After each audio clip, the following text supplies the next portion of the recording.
টি-20 world cup final ম্যাচে Bharat toss জিতে batting করার সিদ্ধান্ত নেয়, যেখানে ভারত বড় রানের সংগ্রহে প্রথম ওভারে বিরাট কোহলি 15 রান সংগ্রহ করে মার্কো জেনসেনের ওভারে, কিন্তু দ্বিতীয় ওভারে এসেই ভারত খেল হারায়।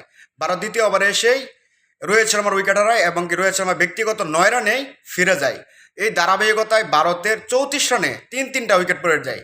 তারপরে ক্রিজে আসে এক্সট্রা আসে, মানে ধুমধারাক্কা একটা ইনিংস খেলে 31 বলে 47 রান করে নিজের ব্যক্তিগত, এবং সেই সুবাদে কিন্তু ভারতের এই 176 রানের একটা বিশাল একটা সংগ্রহ হয় এবং বিরাট কোহলির সাথে চমৎকার একটা জুটিয়ে।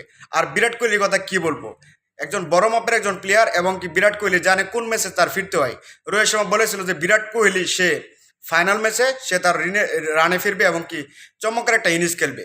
সেই বিরাট কোহলি আবারও প্রমাণ করে দিল বিরাট কোহলি যেন ব্যক্তিগত যেন নিজের সকল আলো যেন ফাইনাল ম্যাচের জন্য রেখে দিয়েছিল, এবং ফাইনাল ম্যাচে সেই আলোটা একদম সরিয়ে দিয়েছে।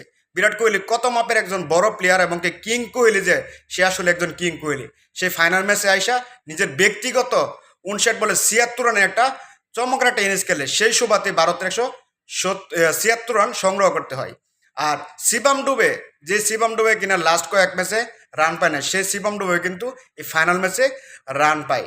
ভারতের এই শুরু থেকে এমন ব্যাটিং ধাক্কাটা কিন্তু বিরাট কোহলি কিন্তু স্লো ব্যাটিং করতে করতে কিন্তু এই জায়গায় কিন্তু আসে। আর আপনাদের কি মনে হয়, ভারতে যে রান করছে এই রানে কি ভারত চ্যাম্পিয়ন এবং ফাইনাল জিতা সম্ভব? ভারতের যে বোলিং, আমি আশা করি যে ভারতের যে বোলিং, সে বোলিং খুব চমৎকার বোলিং লাইন আপ। বুমরা বলেন, এক্সার ব্যাটার বলেন, কুলদীপ বলেন, এবং অর্শদীপ সিং, সাথে আছে হার্দিক পান্ডিয়া, চমৎকার বোলিং।